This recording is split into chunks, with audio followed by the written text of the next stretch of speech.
I still remember that afternoon like it just happened. We were having our monthly club meeting at the Iron Eagle's bar.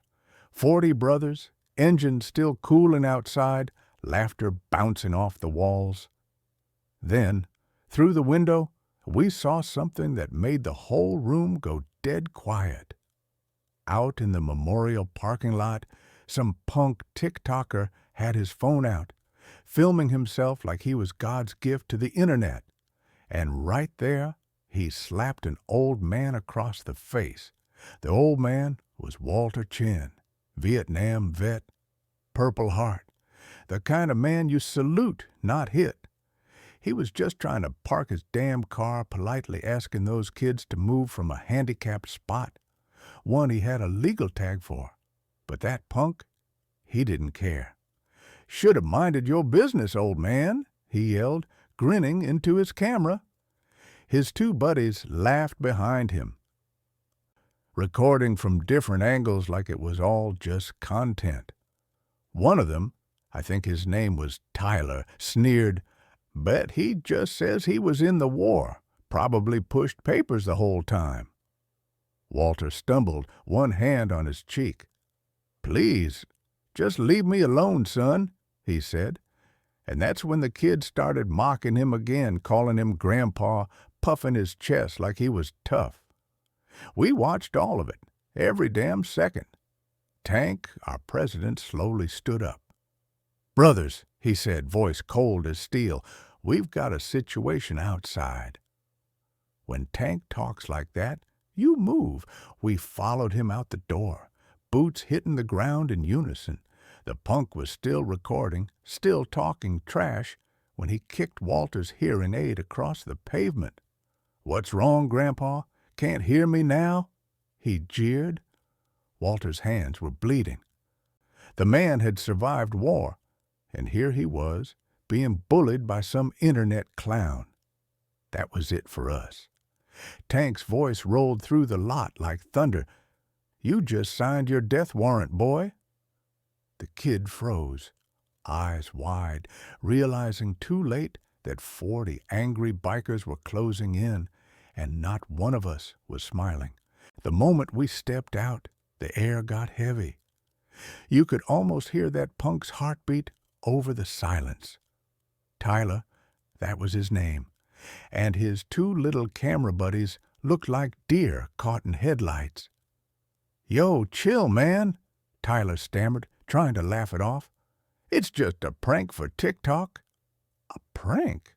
Hammer, one of our biggest guys, 6'4", built like a bulldozer, took a step forward. His voice rumbled deep and low. "A prank?" he growled. "You just laid hands on a war hero, kid." Walter tried to calm us down, his voice shaking. "Please, no violence. I don't want any trouble." But by then, none of us were listening. Our eyes were locked on Tyler. 40 men staring at one spoiled boy who finally realized real life doesn't have a pause button. Tank crossed his arms. "Delete the video." Tyler blinked. "What? No way. This is content. You old guys just don't get how social media works." Snake, our tech guy, already had his phone out. His fingers flew across the screen. "Tyler Brooks," he said after a second, 3.2 million followers, known for controversial pranks. He scrolled further, his face darkening. "Pushed a homeless man into traffic. Ruined a kid's birthday cake for clicks. Classy." Tyler smirked like it was something to be proud of. "Yeah, those ones blew up big." Razor cracked his knuckles beside me and grinned. "This one's gonna blow up your life, boy." Tyler tried to bolt, made it maybe 3 steps before Hammer's arm came out like a steel gate. Dropped him flat on the asphalt. "My camera!" Tyler screamed. "That's a $10,000 camera." Tank walked up, calm as ever, and ground his boot right through it. "Now it's a $10,000 piece of trash," he said, never raising his voice. The kid scrambled for his phone. "I'm calling the cops. This is assault." Tank folded his arms again. "Go ahead. Tell them how you assaulted an 81-year-old veteran on camera." That shut him up real fast. Then Walter, tough old man that he is, limped forward and looked Tyler dead in the eye. "Young man," he said softly, "do you know who I came here to honor today?" Tyler swallowed hard. No, sir."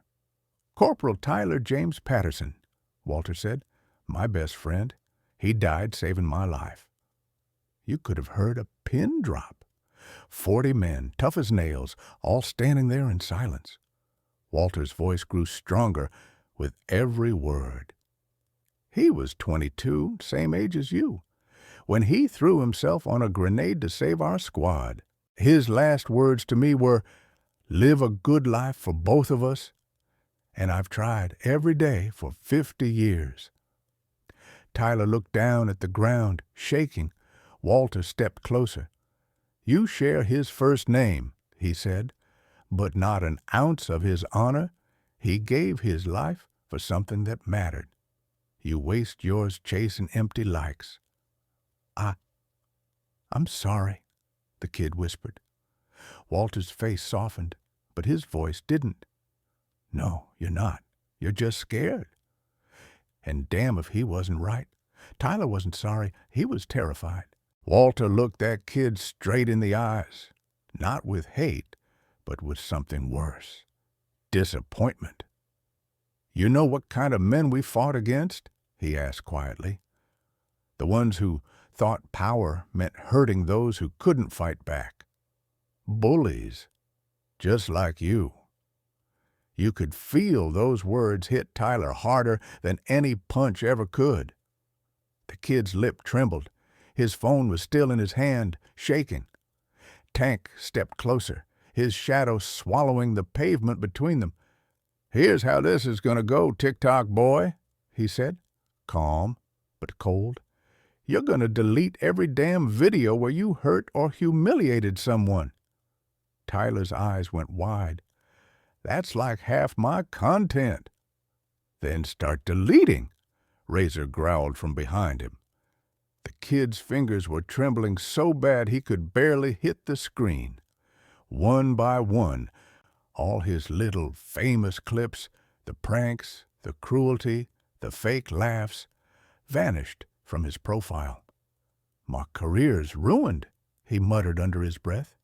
Snake leaned down, his voice low and steady. "Kid, that wasn't a career. That was cruelty.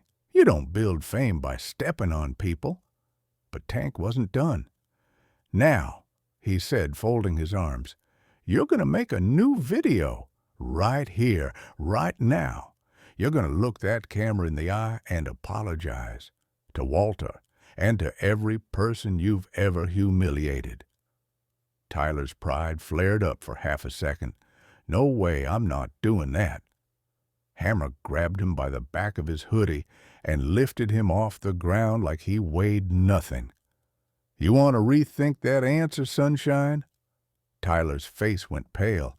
Yeah, I'll do it." He hit record. His voice shook so hard you could hear it echo across the lot. He admitted everything, the pranks, the lies, the cruelty, and said sorry to Walter. For real this time, maybe. And that's when Walter did something none of us expected. He stepped forward, put a hand on the kid's shoulder, and said softly, "I forgive you." You could have heard a pin drop again. "What?" Tyler blinked. "After everything I did?" Walter nodded. "I've seen real violence," he said. "I've watched men die in front of me.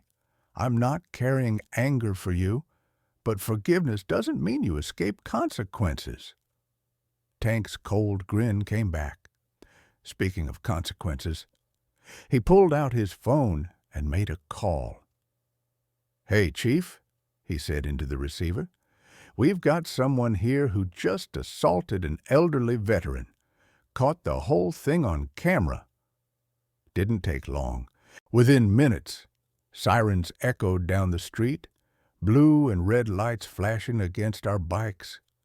The kid was cuffed right there on the pavement. Before the cops took him away, Walter looked him in the eye one last time. "You wanted to go viral, son?" he said. "Well, congratulations. You're about to be famous for all the wrong reasons." By the time the cops drove off with Tyler in the back seat, the whole parking lot was quiet again. The only sound left was the flags flapping above the memorial and the low hum of our bikes cooling in the sun. That night, the story blew up, but not the way that kid planned. Every news station ran it. TikToker assaults Vietnam veteran. Clips of the video spread like wildfire. People were furious, not at us, but at him. Tyler Brooks lost everything within a week. Sponsors dumped him, followers vanished, and that fancy car he bragged about online? Gone, repossessed. Meanwhile, Walter, the man he tried to humiliate, became a symbol of something this world's been missing for a long time: respect.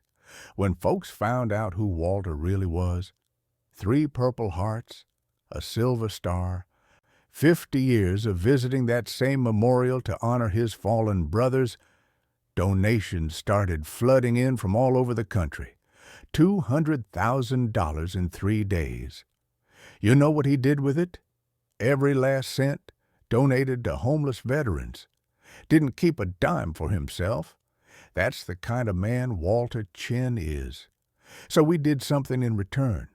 A week later, at our clubhouse, we surprised him. Tank handed him a custom-made leather vest, deep black, with 2 new patches stitched across the chest.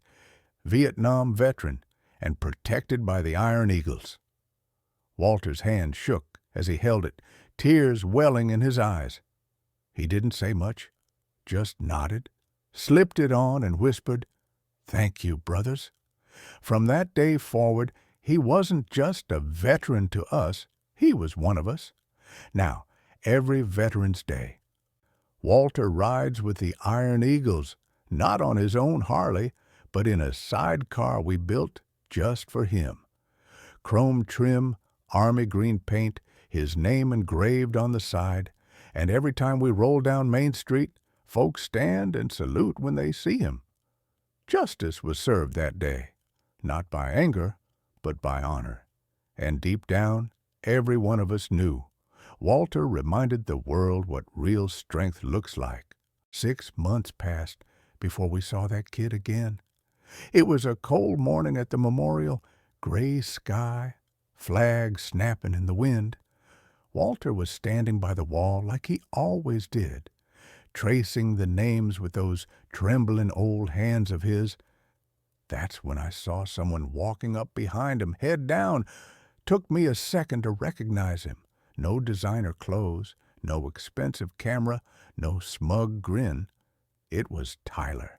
But he wasn't the same punk we'd met that day. He stopped a few feet away. "Mr. Chin," he said softly, "I wanted to apologize again, for real this time." Walter turned and studied him. Didn't say a word at first, just looked at him, like he was trying to see whether the boy was lying or not. Finally, he asked, "Why now?" Tyler swallowed hard. "Because I met my cellmate's grandfather in jail," he said. "He served in Vietnam. Told me stories, real ones. He made me understand what you men went through." He reached into his jacket and pulled out an envelope. "I've been working 3 jobs since I got out," he said, voice shaking. "Saved this for you." Inside was $5,000 in cash. "It's for the Homeless Veterans Fund," he said. "It's not much, but it's a start." Walter just stood there, quiet for a long time, then nodded slowly. "Son," he said, voice thick with emotion, "this means more than you can imagine." Tyler frowned. "Why?" "Because it shows you've grown," Walter said gently. "My best friend, Corporal Tyler Patterson would have been proud of that. That hit the kid like a freight train. His eyes filled up, and for the first time, I think he actually understood the weight of the name he carried. "Can you tell me about him?" he asked. Walter smiled, sat down on a nearby bench, and started talking. For 2 straight hours he told story after story about Patterson's bravery, his sacrifice, his laugh. You could almost see it all through his words. When they finally stood up, Tyler wiped his eyes. "I'll try to honor his name better," he said. Walter put a hand on his shoulder. "That's all any of us can do, son." From that day on, Tyler didn't just disappear. He joined us, not as a biker, not yet, but as a helper. He volunteered at our new youth program, the Tyler Patterson Honor Initiative, teaching kids about respect and service. He tells his story to them now, every single time. Says it plain and honest. I slapped a hero and got slapped by karma. The video of his apology is still up, but not for fame. It stays there as a reminder. Respect isn't content. Honor isn't clickbait. Heroes deserve reverence, not ridicule. Walter's 84 now. His hands shake more, and his steps are slower. But every time we roll out to that memorial wall, 40 bikes line up beside him. Because this brotherhood doesn't forget. You don't mock sacrifice. You don't raise your hand to a veteran. And you damn sure don't disrespect one in front of his brothers, because when you do, you're not just facing a biker club. You're facing a family. And this family, we remember, we protect, always.